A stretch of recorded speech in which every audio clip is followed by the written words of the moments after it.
Durante la lectura del testamento de mi esposo, mi hija me clavó la mirada y me soltó que ya no era su mamá. Que me quedara con esa casa de playa vieja y sin valor, y que me saliera de su vida. Me quedé ahí, tiesa. Las manos me temblaban, pero ni una lágrima se me salió. Años de cariño tirados a la basura con una sola frase. Pero esa casa, que según esto no servía para nada, guardaba un secreto. Y lo que pasó después lo cambió todo. Yo estaba sentada en la silla de la esquina de la oficina del licenciado, el mismo lugar donde siempre me sentaba cuando Robert y yo teníamos que venir. Olía a café ya frío y a libros llenos de polvo. Traía un pañuelo doblado en el bolsillo del abrigo, por si las dudas, pero mis manos se quedaron quietas. No esperaba ninguna sorpresa, solo vine a escuchar el testamento de mi esposo. Pensaba que sería algo tranquilo, hasta amable tal vez. Tessa entró con un pantalón de traje azul marino y lentes oscuros, aunque estábamos bajo techo. Ni me volteó a ver. Se fue a sentar del otro lado del cuarto y sacó su celular. Sus uñas sonaban contra la pantalla como si lo de hoy no le importara. El licenciado, el señor Hamilton, carraspeó y empezó. Habló de los deseos de Robert, de su agradecimiento, de las instrucciones que dejó. Luego se quedó callado un momento. Me miró, luego a ella. Dijo que Robert me había dejado la casa de playa en Depot Bay. Fue entonces que Tessa por fin levantó la vista. Se recargó, cruzó las piernas y soltó. Tranquila. Quédate con esa casa de playa vieja y sin chiste. Ya no te veo como mi mamá. Y ya. Así nada más. Las palabras no hicieron eco porque no hacía falta. La sala ya estaba en silencio. Nadie pestañeó, nadie la quiso parar. Y yo tampoco dije nada. Me quedé sentada, apretando los dedos contra el brazo de la silla. Sentía que los dedos se me hundían en la tela. No de coraje, sino para no moverme, para no flotar, para no desaparecer de plano. Vi a Tessa y me cayó el 20 de algo que no había notado antes. Sus ojos no temblaban, no con crueldad, sino con seguridad. Ella ya traía esto ensayado. Ya lo esperaba. No fue el rechazo lo que más me dolió, sino lo fácil que le resultó borrarme de su vida. El señor Hamilton alcanzó a balbucear algo de seguir con los papeles. Ya no escuché el resto. Me levanté, asentí una vez y me salí antes de que terminara de leer lo que faltaba. El pasillo de afuera se me hizo más iluminado de lo normal, pero todo seguía pareciendo apagado, como si el edificio entero estuviera bajo el agua. Yo a Tessa la conocía desde que tenía 7 años. Me agarró de la mano el día que me casé con su papá. Me decía mamá cuando tenía pesadillas. Me escribía cartas desde el campamento con corazones y flores. Las tengo guardadas en una caja de zapatos debajo de mi cama. Ahí siguen. Pero hoy, nada de eso importaba. Lo único que valía era lo que ella acababa de dejar bien claro: yo ya no era su mamá. Y ahí estaba esa casa de playa vieja. Ahora era mía. No tenía idea de qué hacer con ella. Pero algo dentro de mí, algo callado y guardado desde hace mucho, empezó a moverse. Capaz que tú también has tenido un momento así. Donde alguien dibuja la raya y te reta a cruzarla. Donde alguien cree que te tumbó, pero en realidad solo te dio un lugar donde pararte. Eso es justo de lo que va esta historia. No es sobre perder algo, ni siquiera sobre cobrar cuentas pendientes. Es sobre el momento en que dejé de esperar que alguien me dijera, tú eres mi familia, y empecé a armarme sola, a mi manera. Cuando Robert y yo nos casamos, Tessa tenía 7 años. Ahí estaba, parada junto a él con sus zapatitos blancos y un vestido de encaje que le había escogido su abuela. No quiso darme la mano durante la ceremonia, pero ya después, cuando bajaron las luces y se fue apagando la música, se quedó dormida en mis piernas durante la fiesta. Me acuerdo que pensé que así era como empezaba. No de golpe, sino poquito a poquito. Su mamá había muerto de un cáncer muy agresivo y Robert había hecho todo lo posible para que esa niña no sintiera que el mundo se le caía encima. Cuando él y yo nos conocimos, todavía se notaba que estaba roto por dentro, pero le salía una sonrisa cuando hablaba de Tessa. Decía que era la persona más fuerte que conocía. Y yo se lo creí. Los primeros años anduve con cuidado, con paso leve. No traté de ocupar el lugar de nadie. No forzaba nada. Solo estaba, ahí, al pendiente. Le preparaba su lunch para la escuela, iba a las juntas de padres, la esperaba en las orillas de los partidos de fútbol. Le trenzaba el cabello todas las mañanas antes de irse. A veces me dejaba sentarme en la orilla de su cama mientras leía en voz alta, con esa voz bajita y concentrada, siempre tan cuidadosa. En su cumpleaños número 9, me dijo, mamá, delante de sus amigas. No lloré en ese momento, pero me acuerdo clarito de la sensación en el pecho, como si estuviera sosteniendo algo tan delicado que ni me atrevía a respirar. Ahí fue cuando pensé que todo iba bien. Que si estábamos construyendo algo de verdad. Pasaron los años. La secundaria se fue volando. Tuvimos años tranquilos, sin pleitos grandes, sin dramas, solo un silencio que se nos fue colando poco a poco. En ese entonces, yo pensaba que era la típica distancia de la edad. Cada vez que ella me ponía los ojos en blanco o me contestaba con una palabra nada más, me decía que era normal, que así era con los adolescentes. Pero ahora, viéndolo de lejos, no era solo distancia. Era otra cosa. Había un desapego. Un silencio más pesado, más serio. Eso era lo que lo hacía peligroso. Cuando se fue a la universidad, ya teníamos nuestro ritmo, verla en vacaciones, mandarnos tarjetas de cumpleaños, algún mensajito por el celular. Ella nunca dijo algo feo. Simplemente dejó de compartirme las partes de ella que de verdad importaban. Una vez Robert trató de explicármelo. Me dijo que tal vez Tessa siempre había guardado esa idea de que yo no era su mamá de verdad. Que tal vez, en su cabeza, había hecho un espacio, un cuartito donde su mamá seguía existiendo, y que yo nunca iba a poder entrar ahí. Yo no discutí. Lo entendí. Pero igual creía que el amor, si uno lo va dando constante, con paciencia, podía llegar a suavizar ese muro y abrirse paso. Así que me quedé. ChatGPT said. Hasta cuando las cosas se sentían de un solo lado, yo me quedé. La muerte de Robert lo hizo todo más claro, más callado, más definitivo. Las llamadas de Tessa se volvieron más cortas, si es que marcaba. Ella se encargó de todo lo del funeral con una eficiencia fría, sin preguntarme nada. Me dejó el papel de espectadora silenciosa, y yo lo acepté. No porque estuviera de acuerdo, sino porque no quería perder lo poquito que me quedaba. Ahora, sentada sola en mi cocina, ese silencio pesaba más que nunca. No era solo tristeza. Era entender, por fin. Me había pasado 35 años esperando ser algo que, a los ojos de Tessa, nunca fui de verdad. Y aún así, la seguía queriendo. Eso es lo que más cuesta. No estaba enojada. Ni siquiera me sorprendía ya. Pero algo dentro de mí cambió ese día. Ese tipo de cambio que se siente cuando te das cuenta que has estado tocando una puerta que nunca iba a abrirse, y por fin dejas de intentarlo. Llegué a la casa de la playa ya de noche. El viento que venía del mar soplaba fuerte, pero era un viento conocido. El caminito de entrada seguía igual de disparejo, con la grava floja que Robert nunca terminó de arreglar. Me bajé del coche y me quedé un rato viendo la luz del porche, esa que pusimos hace ya 27 años. Todavía parpadeaba cuando el viento le pegaba con ganas. La llave se atascó en la cerradura, tuve que moverla un par de veces para que girara. La puerta rechinó, como si me reconociera. Por dentro, el aire olía a humedad, a sal, a papeles viejos. Nadie había pisado la casa desde el otoño. Se suponía que Robert iba a reparar el techo antes de que llegaran las tormentas, pero se nos fue el tiempo, y luego se le fue por completo. La casa se sentía más chiquita de lo que recordaba. Las paredes parecían venirse encima. Fui prendiendo las lámparas una por una, caminando despacio por la sala. El sillón de Robert seguía en su lugar, frente a la ventana grande. Sobre la mesa había un libro abierto y sus lentes de leer encima, un poco chuecos. Los dejé tal cual estaban. En la cocina, el refri todavía zumbaba bajito. Lo abrí y solo había una botella de mostaza, un frasco de aceitunas y 2 latas de agua mineral con gas. Las tiré a la basura, limpié los estantes, y dejé que el aire frío se quedara llenando el silencio. Subí al cuarto y todo seguía igual.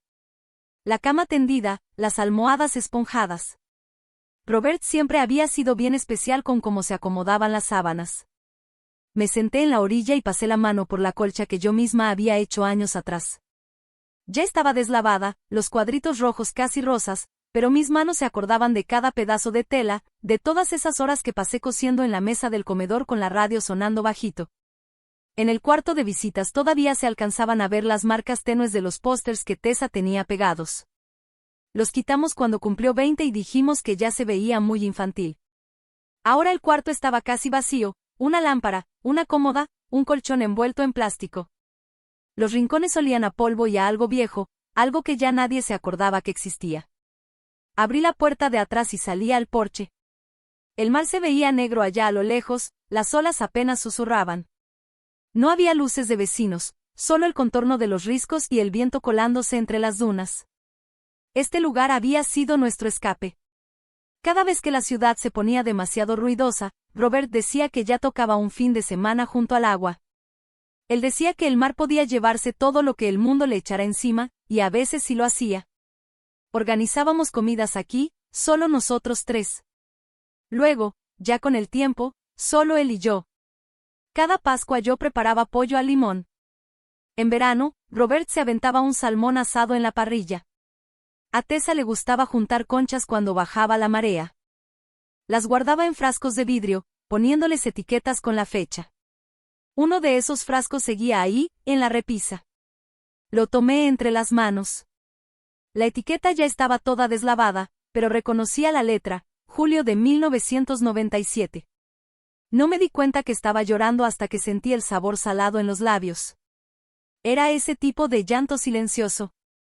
No hacía ruido, no temblaba, solo el cuerpo dejando salir lo que ya no podía cargar más. Me quedé ahí afuera hasta que el frío me caló en los hombros. Después regresé adentro, cerré la puerta y le puse llave. Ahora esta casa era mía.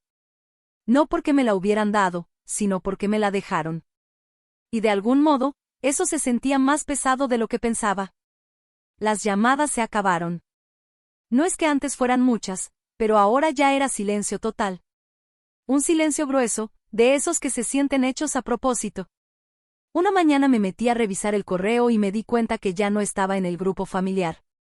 Ni un mensaje, ni una advertencia. Simplemente me habían borrado. También me quitaron el acceso a la carpeta compartida donde estaban las fotos viejas, los cumpleaños, las recetas. Cuando quise iniciar sesión, me salió que el usuario no existía. Traté de recuperar la contraseña, pero ya habían cambiado el correo de recuperación.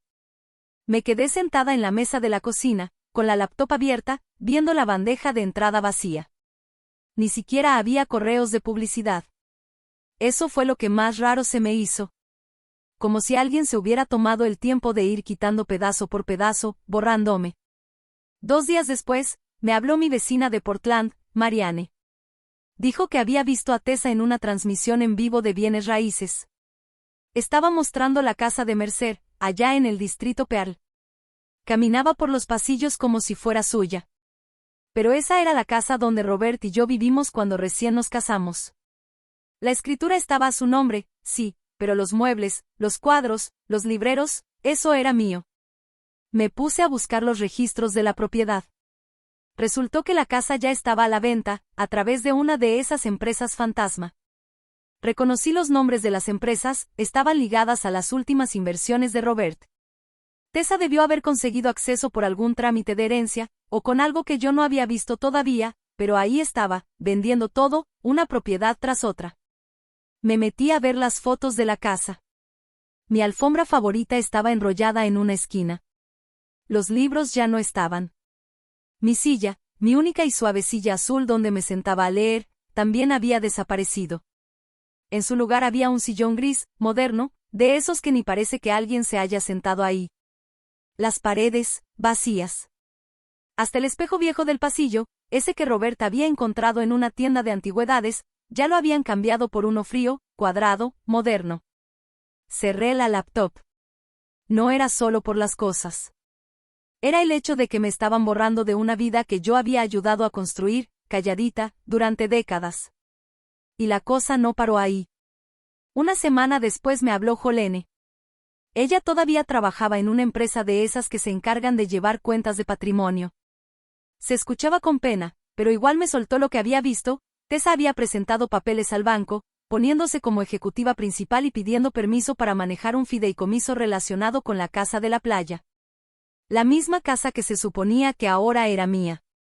Le pregunté a Jolene que cómo era posible eso. Me dijo que algo así requería firmas, un consentimiento, algo notariado. Se me apachurró el estómago.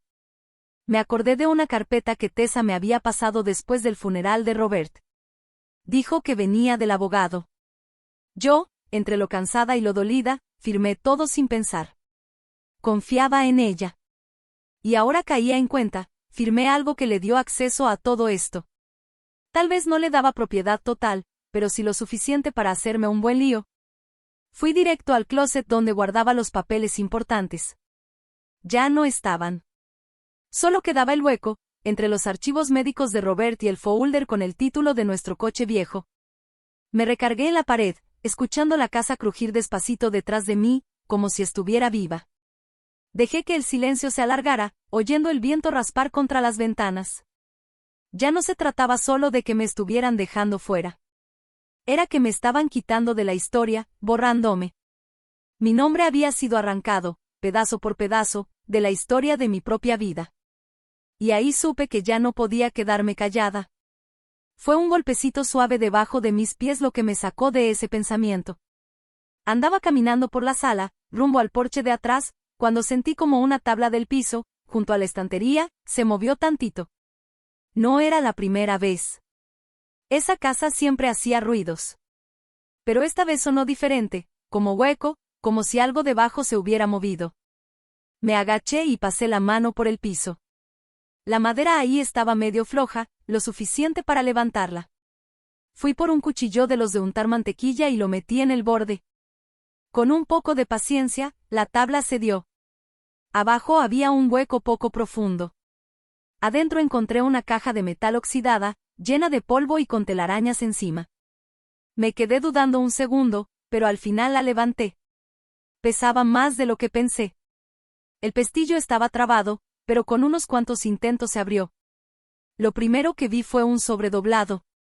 Mi nombre estaba escrito al frente, con la letra de Robert. Ni Eve, ni la señora Mercer, solo Evelyn. Eso solo me apretó la garganta. Dejé el sobre a un lado por un momento y revisé lo demás. Había documentos, papeles legales, contratos, planos con líneas que se extendían hasta el mar, y en una carpeta marcada como registros de uso de suelo, encontré algo que me dejó fría. Una escritura de propiedad completa de toda la parcela frente a la playa, incluyendo los derechos sobre la plataforma submarina justo debajo. No solo el terreno de la casa, sino todo lo que había debajo.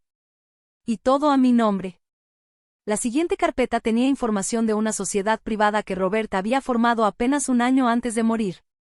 Todo eso tenía que ver con recolección de datos oceánicos, sensores sísmicos y algo que le llamaban captura de energía térmica costera.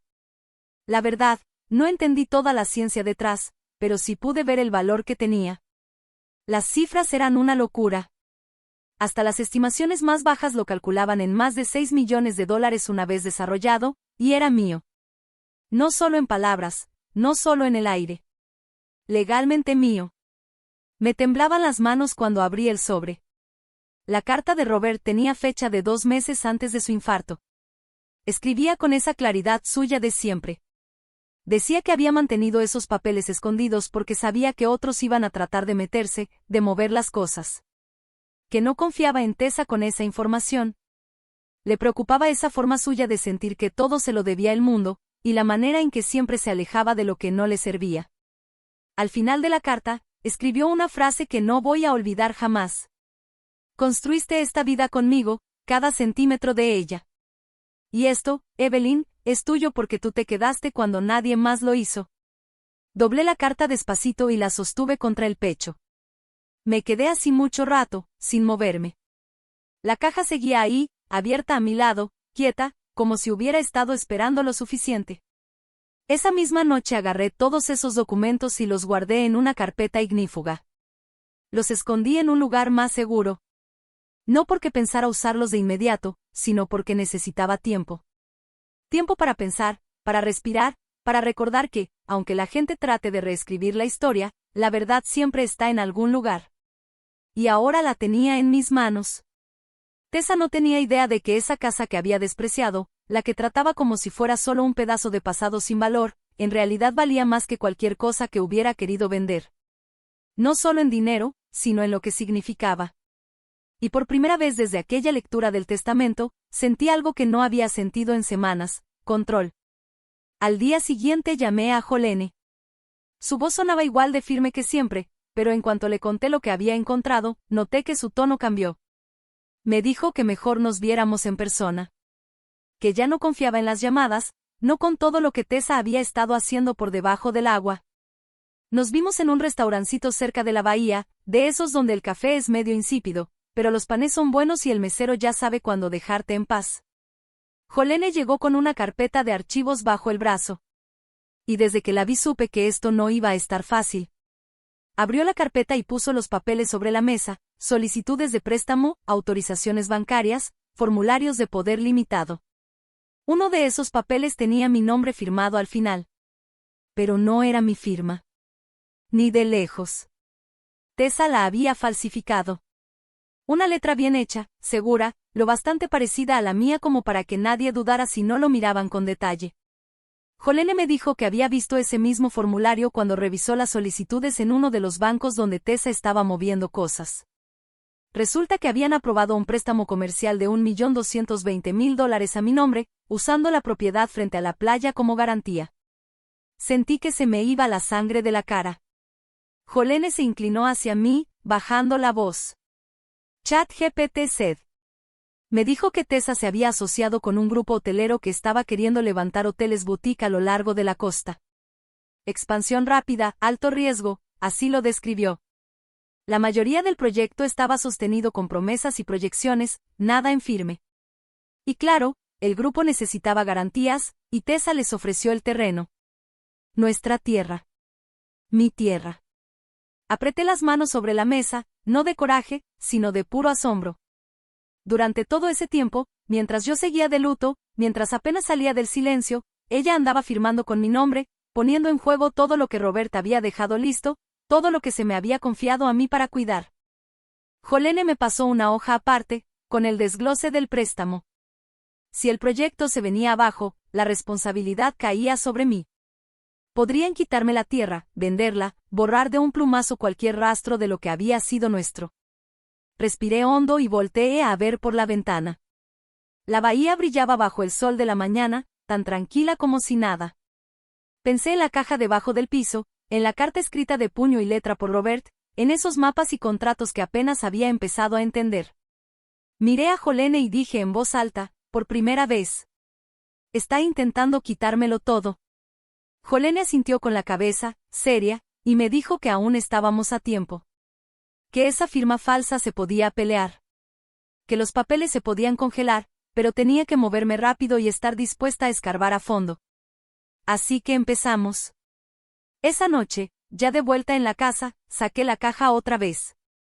Pero esta vez no solo la miré, leí cada página, anoté todo, marqué los límites de la propiedad, revisé fechas, cada palabra, cada número. Porque lo que Tessa no había visto era que, por andar con tanta prisa, se había vuelto descuidada. Había dejado un rastro, y yo apenas estaba empezando a seguirlo. Para cuando terminó esa semana, ya había contactado al despacho de abogados que solía manejar los asuntos de Robert. No le dije nada a Tessa. No le advertí. No hice ruido. Solo me moví. Porque cuando alguien trata de borrarte en silencio, no se le responde con gritos. Se le responde haciéndote imposible de ignorar. Me senté frente a Harry McBride en su oficina. Las paredes estaban cubiertas de libros que olían a tabaco y a papel viejo. Se veía más grande de lo que recordaba, más delgado, con un pequeño temblor en la mano al servirme el café.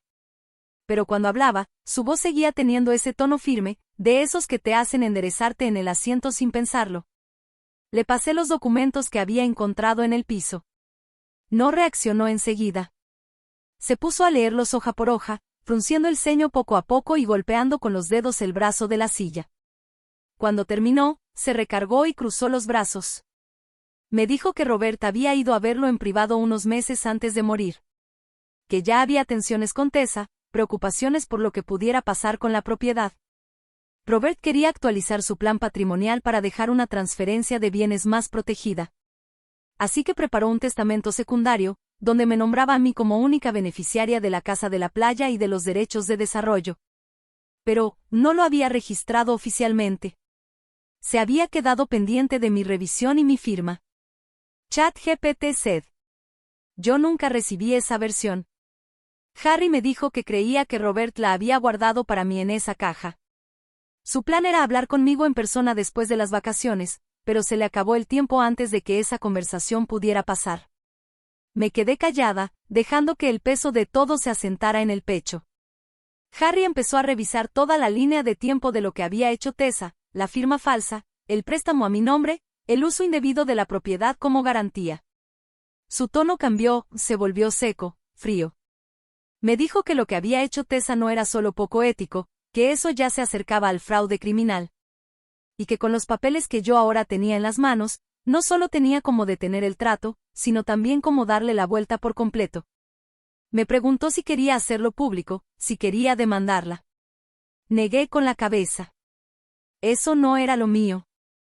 Le dije que lo que quería era proteger lo que era mío, sí, pero más que eso, quería que quedara tan firme y sellado que nadie pudiera quitármelo otra vez. Harry sonrió, apenas, con esa sonrisa cansada de alguien que ya ha visto demasiado. Me dijo, entonces, empecemos. Y así fue. Los días siguientes trabajamos en silencio.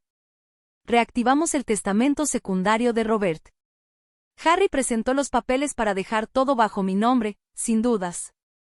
Mandó avisos a los bancos donde Tessa había estado moviendo las cosas. Se congelaron cuentas. Se abrieron investigaciones. Y para el final de la semana, el trato de Tessa estaba prácticamente muerto. Ella ni se lo imaginaba. Pensaba que ya casi cerraba el negocio, que el dinero estaba por caer. Pero mientras tanto, todo se le estaba cayendo de las manos, y yo no dije nada. De vuelta en la casa de la playa, me quedé de pie en el porche, viendo la niebla que venía del mar. El viento traía ese aire frío, pero ahora lo sentía distinto, no como amenaza, sino como algo que te despierta, como el aire justo antes de una tormenta. Robert había confiado en mí para esto. Para proteger lo que habíamos construido, para saber cuándo ya era suficiente. Y ahora lo estaba haciendo. Ya no estaba enojada. Solo lo veía claro. Claro lo que pasó, claro quién soy para esta familia y quién no. La ley avanzaba calladita, sin ruido, limpiando todo. Y cuando llegara a su puerta, no iba a haber gritos, ni escenas. Solo consecuencias. Pasaron 2 días desde que el banco congeló la transacción cuando escuché el rechinido de unas llantas sobre la grava afuera. Me asomé por la ventana de adelante y ahí estaba su carro. El mismo SUV negro de lujo que se había comprado después del funeral de Robert, estacionado de lado, como si no pensara quedarse mucho. No tocó la puerta. Simplemente entró, como si aún tuviera derecho a hacerlo. Yo seguí sentada en la mesa de la cocina, las manos rodeando mi taza de té, esperando a que cruzara el umbral. Ella entró y miró alrededor, escaneando la casa como si algo hubiera cambiado. ChatGPT said. No había cambiado nada. Seguían los mismos pisos de madera ya gastados, el mismo carillón con forma de concha en la puerta mosquitera de atrás, el mismo olorcito a sal con pulimento de limón. Tessa no dijo nada de eso. Nomás soltó lo suyo de golpe, como si lo trajera aprendido de memoria, que ya tenía un comprador listo, que si yo ya estaba puesta para vender. No le contesté en corto. Mejor me paré despacio, dejé mi té, y por primera vez en semanas la miré directo a los ojos. Le pregunté, así sin rodeos, cómo había logrado olvidarse de que yo todavía estaba viva. Ella apretó la quijada, pero no dijo nada. Pasé junto a ella, abrí la puerta trasera y dejé que el aire entrara, trayendo consigo el sonido de las olas. Ese mismo ruido que nos arrulló durante años, el que a Robert le encantaba escuchar por las mañanas mientras se sentaba con su café y su cuaderno de dibujos. Me di la vuelta y se lo solté claro. Tú dijiste que yo no era tu madre. Dijiste que me quedara con esta casa y que me fuera de tu vida. Eso hice. Ella me sostuvo la mirada sin parpadear, como si esperara que me rajara, que le suplicara o algo por el estilo, pero no pasó. Empezó a hablar rápido, diciendo que no lo había dicho en serio, que las cosas se le habían salido de las manos, que traía mucha presión encima. Que todavía podía ayudarme a vender la casa y sacar un buen trato antes de que el mercado se enfriara. La dejé terminar. Y cuando lo hizo, nomás le pregunté: ¿cómo crees que me estás ayudando? Porque desde donde yo estoy, no necesito ayuda. Y ahí la vi dudar. Por un segundo, la máscara se le cayó. No vi culpa ni tristeza, sino algo más feo, puro miedo de haberse equivocado de cálculo. Yo no grité. No le solté reclamos. Solo le dije, con voz tranquila: esta casa no está en venta. Ella se quedó tiesa unos instantes, luego se acomodó la correa del bolso, asintió como si ya se lo esperara desde el principio, y sin decir ni una palabra más, se fue caminando hacia la puerta. Sus tacones resonaban contra la madera vieja, y su sombra se alargaba por el pasillo. Antes de salir, se volteó a verme. Y por un segundo, solo uno, creí ver algo de verdad en su cara. No era cariño ni calor, pero tal vez un recuerdo, una chispa de la niña que alguna vez cuidé. La que se acurrucaba conmigo cuando había tormenta y me pedía el mismo cuento una y otra vez. Pero se fue. Sin ruido. No la seguí. No me asomé a verla irse en su carro. Solo cerré la puerta, le di vuelta a la llave, y me quedé ahí con el puro silencio de la casa. La marea estaba subiendo. Podía sentirlo en las tablas bajo mis pies. Ya no había más que decir. Hay cosas que se rompen tan de golpe, tan claramente, que ya no se pueden volver a juntar. A la mañana siguiente, ahí estaba yo frente al mostrador de la cocina, con el sol entrando por la ventana, iluminando el fregadero. El mismo lugar donde Robert preparaba su pan tostado en las mañanas. La misma vista de las olas golpeando las rocas más allá de los pinos. Sabía que era el momento. Saqué la carpeta manila que había guardado detrás de las cajas de cereal. Ahí estaban los papeles finales que Harry y yo habíamos preparado. Los había revisado tantas veces que ya me los sabía de memoria. Ya no se trataba de lo que me habían querido quitar. Se trataba de lo que yo elegía guardar, a mi modo. Manejé hasta el pueblo y estacioné cerca del juzgado. El aire estaba fresco, de ese que se te cuela por el suéter pero que te despierta bonito. Entré al edificio caminando firme. No llevaba prisa, solo llevaba la certeza. En la oficina del registro presenté los papeles para transferir la escritura. Toda la propiedad, incluyendo el terreno, los derechos de construcción y los permisos de costa, quedarían ahora bajo un fideicomiso llamado Fundación Mercer. Era una organización sin fines de lucro que formé a mi nombre, con un propósito bien claro: apoyar programas de educación, capacitación laboral y alfabetización digital para mujeres mayores de 50 años, sobre todo aquellas que habían sido desplazadas o que estaban empezando de nuevo. El fideicomiso aseguraba que yo conservara el derecho de vivir en la casa toda mi vida. Nadie podía venderla. Nadie podía meterle mano. Ni un banco, ni una empresa, ni un hijo con ideas torcidas. Iba a ser mía hasta el final. Y después de eso, serviría para todas esas mujeres a las que nadie volteaba a ver. Las que habían sido descartadas, ignoradas o que les dijeron que ya no servían para nada. Salí de la oficina guardando el recibo en mi bolso. No me sentía triunfante, solo tranquila. De vuelta en la casa de la playa, me senté en los escalones de atrás. El cielo estaba de un azul pálido, con unas cuantas gaviotas dando vueltas, calladas por una vez. El aire olía a algas y a humo de leña. Cerré los ojos y respiré hondo, dejando que la brisa con olor a mar se me metiera hasta el pecho. Esa misma tarde sonó el teléfono. Era Harry. Me dijo que el registro de la Fundación Mercer ya estaba listo, que todo había quedado en orden. Según la última evaluación, el terreno junto con los activos tecnológicos ahora valían un poco más de $6.5 millones.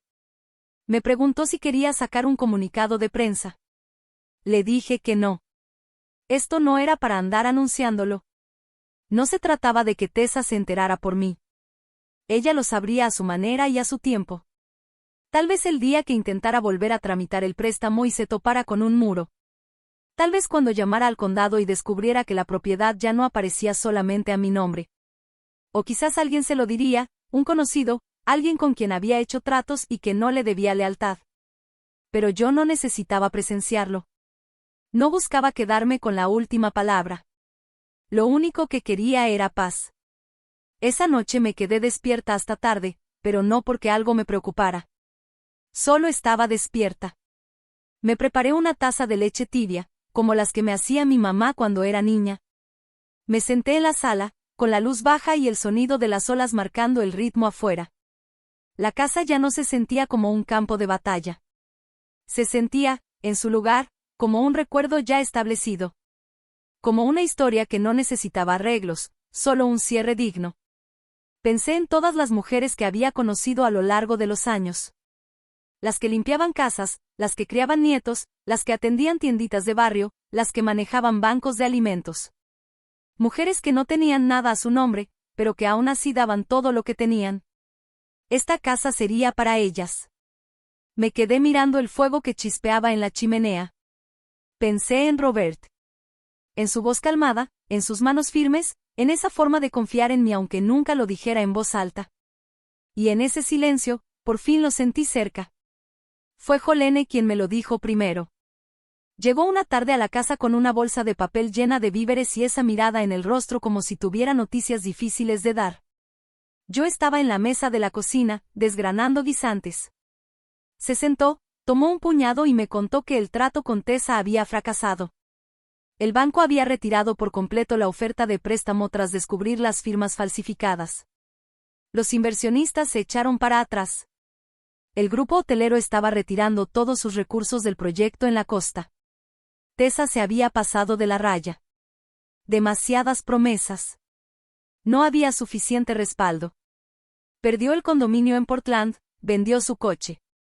Su nombre fue borrado silenciosamente de algunos foros comunitarios que antes presumía dirigir.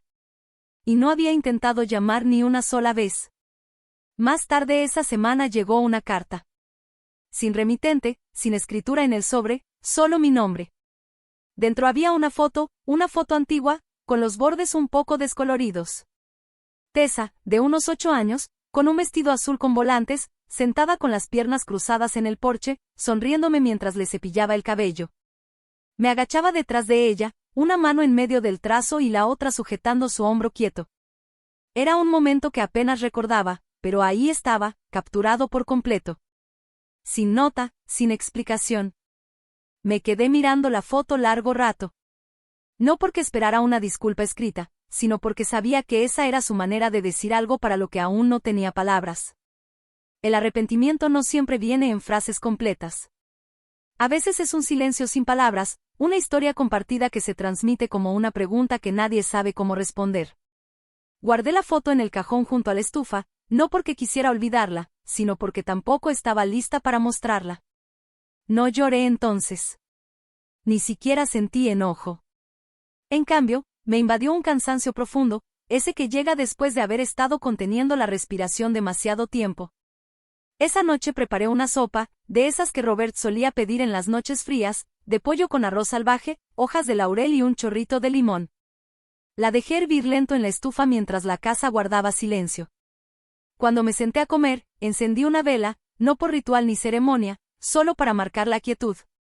Pensé en los años, en las decisiones, en el costo de mantener unida a una familia cuando ésta quiere romperse. Pensé en lo que se necesita para amar a alguien que no te ama como esperabas, y en lo que cuesta finalmente dejar de pedírselo. Esa noche, mientras el viento soplaba desde el mar, abrí un libro, pero no leí.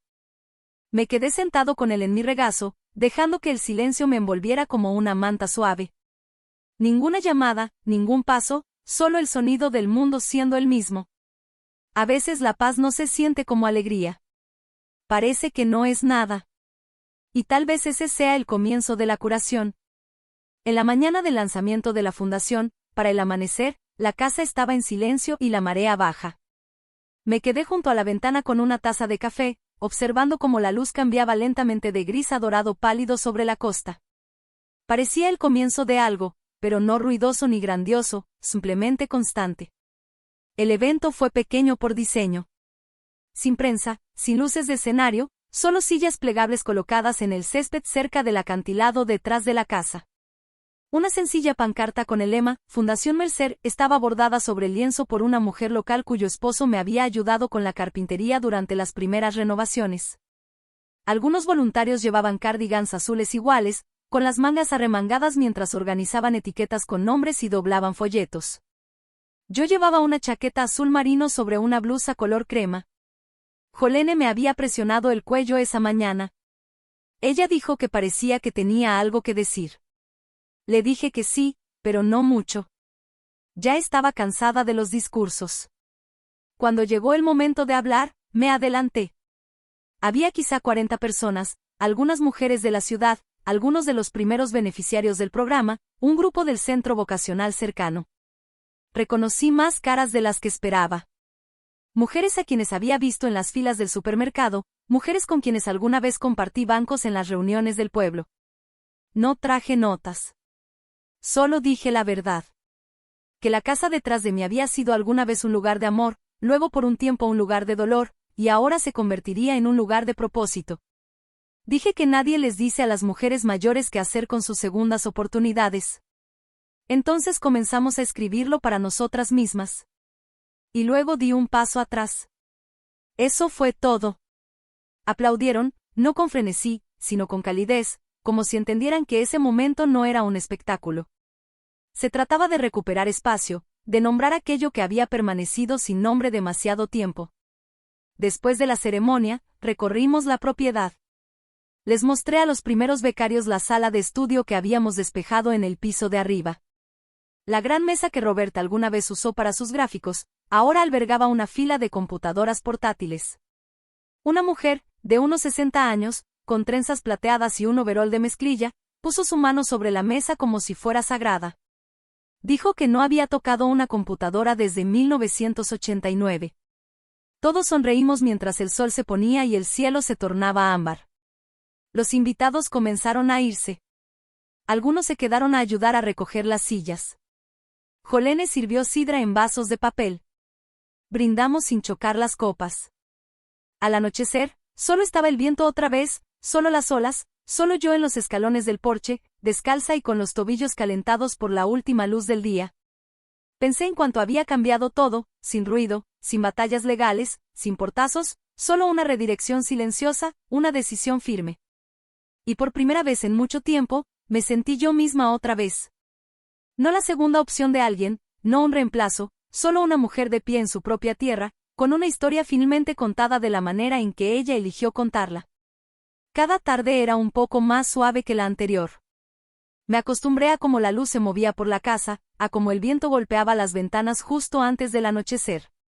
La rutina se sentía ganada. Aún recibía cartas, sobres escritos a mano con nombres que no conocía. La mayoría eran de mujeres que nunca había visto. Compartían fragmentos de sus vidas. Algunas habían dejado sus matrimonios después de décadas.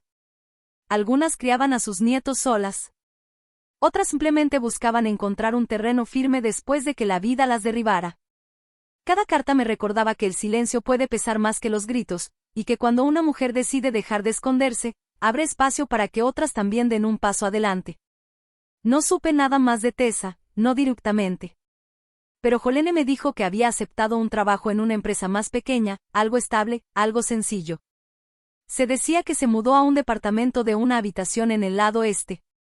Sin vista al mar, sin encimeras de mármol, pero con trabajo constante. Y por lo que entendí, mantenía la cabeza baja. A veces la imaginaba caminando hacia el buzón por la mañana. Me preguntaba si alguna vez miraba más allá de los árboles y recordaba el sonido del mar o el olor de la casa después de la lluvia. Pero esos pensamientos pasaron rápido. Ya no esperaba una reconciliación. Ya no llenaba el silencio con un «¿qué hubiera pasado si?». En cambio, llené mis mañanas con aire salado y té caliente. Llené mis tardes con el sonido de los teclados en el piso de arriba, mientras los voluntarios de la fundación aprendían habilidades digitales o redactaban sus currículums.